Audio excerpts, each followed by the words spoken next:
possa me alcançar. Em nome do Pai, do Filho e do Espírito Santo. Amém. Louvado seja o nosso Senhor Jesus Cristo, para sempre seja louvado. Amados irmãos e irmãs, que a paz do nosso Senhor Jesus Cristo, o amor de Maria, esteja no teu coração e na tua vida. Como eu coloquei no título, a partir de hoje nós vamos começar a falar sobre a questão tão delicada que é a questão da morte, do luto, da perca, da vida como um todo. E hoje eu quis colocar como título: vamos falar da vida eterna? Porque quando a gente olha para um tema como esse, ele é sempre um tema muito difícil de ser compreendido, vivenciado e colocado em prática, no sentido de compreensão da nossa vida. Então nós precisamos sempre olhar a questão da morte como um assunto no sentido da espiritualidade. Porque senão, irmãos, é muito doloroso. Eu já perdi pessoas que eu amo, garanto que você que me acompanha também. E como lidar com esse luto? Como lidar com a perca? Como lidar com esse ato de devolver para Deus alguém tão importante na nossa vida? Então essa separação do corpo, essa separação no sentido de não estar mais conosco, ela é sempre dolorosa demais. Por mais que nós saibamos que é algo todos iremos viver, sempre quando ela bate a nossa porta, bate a porta da nossa família, é muito difícil. Eu sou o tipo de pessoa que quando eu vou em algum velório, eu sou de poucas palavras. É porque era pessoa boa, Deus gosta dos bons. Não, gente, todo mundo vai morrer. Quem é bom, quem é ruim, todo mundo vai morrer.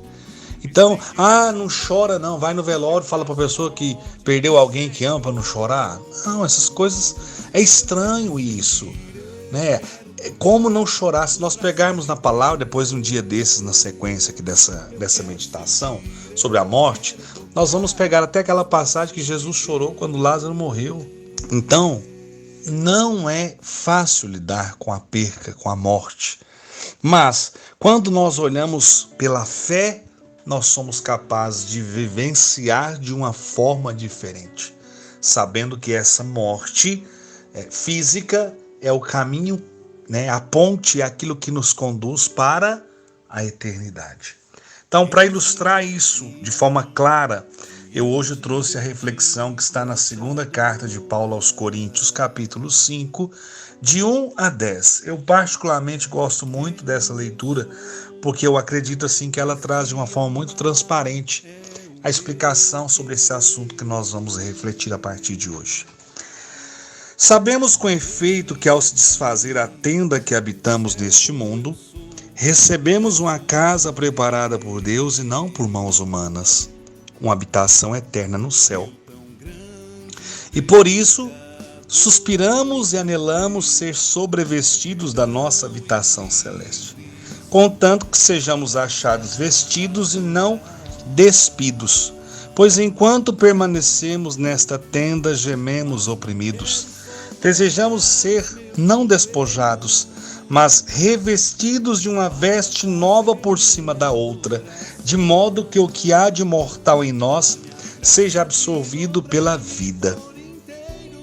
Aquele que nos formou para esse destino é Deus mesmo, que nos deu por penhor o seu Espírito. Por isso estamos sempre cheios de confiança. Sabemos que todo o tempo que passamos no corpo é um exílio longe do Senhor. Andamos na fé e não na visão. Estamos, repito, cheios de confiança, preferindo ausentar-nos deste corpo para ir habitar junto do Senhor. É também por isso que, vivos ou mortos, nos esforçamos para agradar-lhe, porque teremos de comparecer diante do tribunal de Cristo. Ali cada um receberá o que mereceu, conforme o bem ou o mal que tiver feito enquanto estava no corpo. Palavra do Senhor, graças a Deus. Queridos irmãos, A leitura de hoje, Paulo traz com uma delicadeza muito grande um assunto muito difícil de ser abordado. E ele começa logo no versículo 1 dizendo: sabemos com efeito que ao se desfazer a tenda que habitamos neste mundo, recebemos uma casa preparada por Deus e não por mãos humanas, uma habitação eterna no céu. Por que Paulo compara a vida aqui na terra com uma tenda, enquanto que a vida definitiva na eternidade ele compara a uma casa preparada por Deus e não por mãos humanas? Irmãos, a tenda não é algo definitivo. A tenda é algo transitório. Na tenda, podemos, por exemplo, citar aqui, vamos para Canção Nova no acampamento. Aí nós montamos uma tenda ali e ficamos um final de semana. Mas morar em uma tenda, a gente sabe que existem casos muito dolorosos, Brasil afora, de pessoas que moram em barracos, e isso é muito triste, chegar a essa triste realidade. Mas não é o correto, não é o certo, é muito perigoso, é muito quente, é muito sofrido essa realidade. E assim também, muitas das vezes, é a vida aqui nessa terra, neste mundo. Ela tem momentos de muito sofrimento. Então, enquanto habitamos nessa tenda aqui na terra, que é algo transitório, nos preparamos para aquilo que é definitivo, para a casa na eternidade. A pergunta que nesse momento é interessante a gente refletir é qual a qualidade do material que nós estamos enviando para o céu. Porque Deus ele vai construir de acordo com aquilo que nós encaminharmos para o céu. Temos vivido segundo a vontade de Deus? Como que você imagina que já está lá a construção da sua casa no definitivo, naquilo que é a eternidade? Já parou para pensar nisso? O que nós estamos enviando de material? É claro, irmãos, que é uma forma espiritual de compreendermos, uma forma, usando exemplos da vida para compreender aquilo que é espiritual. Falar de vida eterna não é fácil, porque aí muitos podem perguntar assim, como que ele sabe isso se ele nunca foi lá? E é verdade, quem foi não volta, já conta para nós a palavra com toda certeza. Mas é essa a verdade que o próprio Cristo revela. Vou para o Pai, vou preparar-vos a morada e no tempo oportuno e certo vou levá-los. Então, aqui nesse mundo vivemos o transitório, a tenda. Quando falamos do céu, da eternidade, falamos da casa. Aquilo que é definitivo em nossa vida. Passamos por algo transitório, que é essa terra, que é a caminhada com todas as lutas aqui, lutando e vivendo da melhor forma possível para um dia estarmos na presença de Deus, naquilo que é o definitivo, que é a eternidade. A partir do versículo 2 diz assim: por isso suspiramos e anelamos ser sobrevestidos da nossa habitação celeste, contanto que sejamos achados vestidos e não despidos. Paulo não está falando de roupas, Paulo está falando da questão espiritual. Estar vestido é ser agraciado com a oportunidade de estar na graça de Deus. Estar despido é estar desgraçado, ou seja, sem a graça de Deus.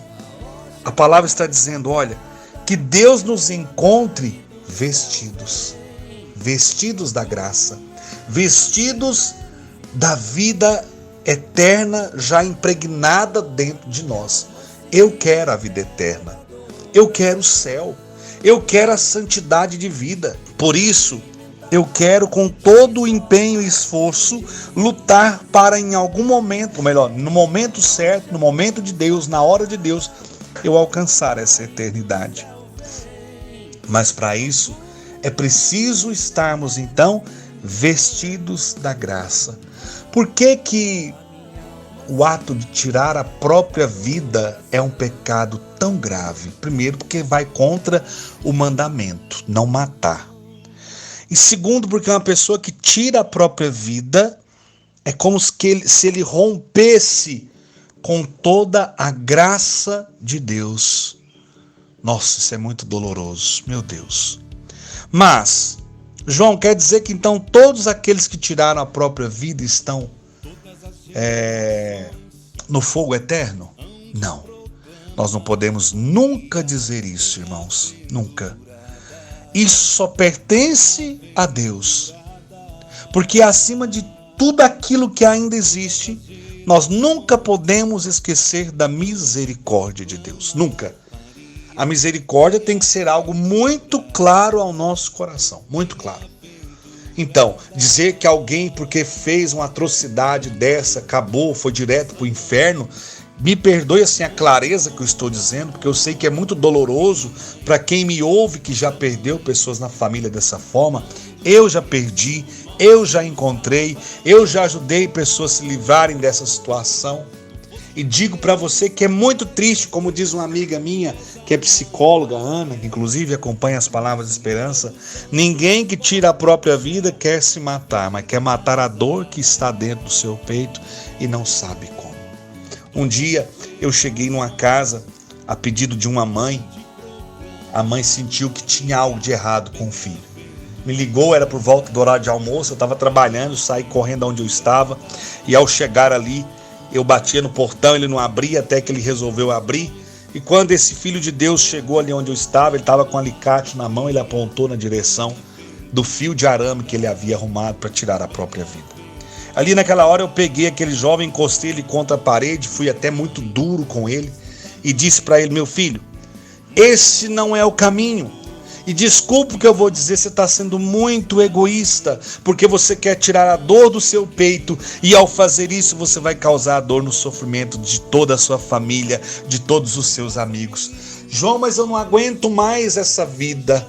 Então conta para Deus que está difícil, para que Ele te socorra e Ele te ajude.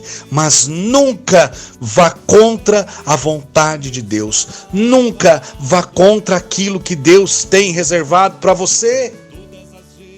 Não casse o sofrimento, não procure o sofrimento com as próprias mãos. Por maior que seja a dor, por maior que seja o desespero, esse jamais é o caminho. Ir contra a vida que foi dada por Deus é uma grande afronta para com Deus. Aí é perigoso o Senhor nos encontrar despidos da graça. E aí, meu filho, minha filha, só a misericórdia. Então não faça isso. Sua vida é preciosa demais para Deus. E Deus deu, Deus tira. E mais ninguém. Nós não somos deuses. Somente Ele é o Senhor. Somente Ele pode dar a vida e tirar a vida.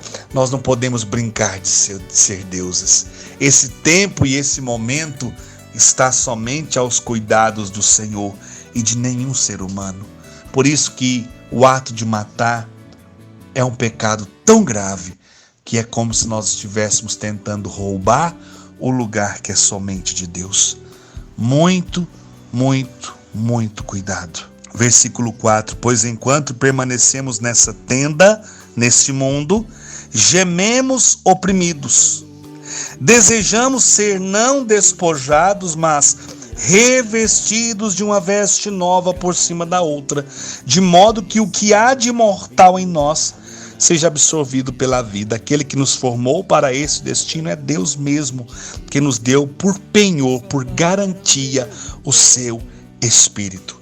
Dá a entender que Paulo está dizendo assim: olha, nós queríamos uma outra forma de alcançar a vida eterna que não fosse essa que é tão dolorosa. Aí ele expressa toda a sua humanidade, né? Toda a sua compreensão sobre um assunto como esse tão difícil. Mas ao mesmo tempo ele deixa claro: olha, nós queremos ser revestidos de uma veste nova por cima da outra. Ou seja, compreender que essa vida aqui pode até se encerrar, mas ela terá continuidade na eternidade. Ser vestido de uma veste nova por cima da outra. Ou seja, aqui tudo se conclui. Mas a esperança que há em nosso coração, que é garantia dada pelo próprio Espírito Santo, nos leva a confiar e a esperar a vida eterna, que é dada por Deus. De acordo com o material que nós temos enviado, será a casa que Ele está construindo para nós. Versículo 6. Por isso estamos sempre cheios de confiança. O que mantém a nossa fé viva? O que mantém a nossa espiritualidade viva, mesmo diante das percas, do sofrimento e da dor? A confiança. A esperança em Deus. Sabemos que todo o tempo que passamos nesse corpo, aqui nessa terra, neste mundo, é um exílio longe do Senhor. É um exílio. Porque a liberdade plena, a vida eterna, de forma plena, somente um dia na eternidade, no tempo de Deus, na hora de Deus e do jeito de Deus. E o versículo 7, ele diz algo muito forte ao nosso coração. Andamos na fé e não na visão. Andamos na fé, porque a razão humana, a visão humana, diante da morte, ela é muito limitada, porque para muitos, morreu, acabou. Colocou debaixo da terra, acabou. Porque estamos olhando somente com a visão humana aquilo que é físico. E esquecemos a questão espiritual que nos leva a buscar e a entender a eternidade, aquilo que vai além. Não somos daqui. Aqui é transitório. Aqui é uma tenda. O que vai ficar para nós, aquilo que nós confiamos e esperamos e confiamos, é a eternidade. É a casa construída pelas mãos do próprio Deus. Andamos na fé e não na visão limitada, na visão humana, naquilo que é tão pequeno para nós. E diante de Deus, parece que isso tudo se torna tão grande. Quando eu olho somente com a minha visão humana limitada, parece mesmo que a morte é o fim. Quando eu olho com a fé, com a confiança, com a esperança, eu tenho certeza, a morte não é o fim. O fim, ou melhor, a continuidade é a vida eterna ao lado de Deus. Terminando o versículo 8, estamos, repito, cheios de confiança, preferindo ausentar-nos deste corpo para ir habitar junto do Senhor. Quantas vezes, quantas pessoas eu já ouvi dizer assim, nossa, tem hora que aqui nesse mundo está tão difícil que a vontade de ir para o céu é de ir para Deus. Eu já ouvi várias pessoas dizerem isso, diante do sofrimento, diante da dor. E Deus entende tudo isso, irmãos. E é por isso que eu digo que enquanto aqui nós estivermos, nós temos que pelejar. Para já fazer daqui um pedaço do céu. Nós não podemos ser medíocres ao ponto de achar que aqui morreu, acabou, que aqui, muitos falam, aqui já é um céu, outros falam, aqui é um paraíso, aí você já encontra outros que falam, aqui é um inferno. Quer dizer, o ser humano sabe de nada, né? Sabe de nada, inocente, sabe de nada. Nós precisamos viver pela fé. Confiantes na vida eterna, confiantes na misericórdia, confiantes no amor de Deus para conosco. Se não fosse isso, o Senhor não teria dito, vou para o Pai vos preparar a morada, no tempo oportuno virei buscá-los e essa morada vai ser definitiva, vai ser eterna. É também por isso que vivos ou mortos nos esforçamos por agradar-lhe. Ou seja, vivendo nessa terra, vivendo nesse mundo, nós queremos agradar a Deus. E um dia na eternidade nós queremos agradar a Deus de todas as formas. Esse vivos ou mortos aqui na Bíblia também significa presentes ou ausentes. Se nós estamos na igreja, nós queremos agradar a Deus. Se nós estamos no nosso dia a dia, nós queremos agradar a Deus. De todas as formas, nós queremos agradar a Deus. E é agradando a Deus, fazendo a sua santa vontade, que nós um dia vamos morar naquilo que é o definitivo, porque quanto mais perto de Deus, melhor o material que nós vamos mandar para o céu. E aí a nossa casa será de acordo com aquilo que nós para Deus encaminharmos a cada dia. E o versículo 10 termina dizendo algo que é muito verdadeiro e que eu e você jamais poderemos esquecer. Porque teremos de comparecer diante do tribunal de Cristo. Ali cada um receberá o que mereceu, conforme o bem ou o mal que tiver feito enquanto estava no corpo. Eu falei do céu, eu falei da vida eterna, mas não podemos esquecer que aquilo que plantarmos, nós vamos colher no definitivo, naquilo que é a eternidade. Por isso, meu irmão, minha irmã, pense bem a sua forma de viver. Pense bem as suas atitudes, porque a eternidade também pode ser o inferno. E aí, irmãos, com certeza será muito doloroso para Deus e para nós. Então nós não podemos viver a nossa vida de qualquer jeito. Nós não podemos viver como se o céu e o inferno não existissem, como se aqui fosse o fim de todas as coisas. Não, isso é muito pequeno. E nós não fomos criados para pensar pequeno desse jeito. Nós fomos criados para pensar e para lutar e para buscar a eternidade. Porque é isso que o Senhor tem reservado para nós. De que forma você quer passar a sua eternidade? Aqui nessa tenda é tudo muito passageiro. Agora, nós não podemos perder o definitivo por conta de viver tão errado aquilo que é passageiro. Viva bem neste mundo para assegurar a sua passagem para a vida eterna junto de Deus. Que Maria Santíssima interceda a Deus por nós junto com São Padre Pio, que hoje é celebrado na igreja, que eles intercedam a Deus em nosso favor, por nossas famílias, que aqueles entes queridos nossos que já partiram descansem em paz, que nós possamos viver como está no versículo 7, andamos na fé e não na visão. Aumenta a nossa fé, Senhor, aumenta a nossa confiança, a nossa esperança e a nossa expectativa pela vida eterna um dia junto de Deus, no tempo de Deus, na hora de Deus e do jeito de Deus. Ave Maria, cheia de graça, o Senhor é convosco. Bendita sois vós entre as mulheres, bendito é o fruto do vosso ventre, Jesus. Santa Maria, Mãe de Deus, rogai por nós os pecadores, agora e na hora de nossa morte. Amém. Em nome do Pai, do Filho e do Espírito Santo. Amém.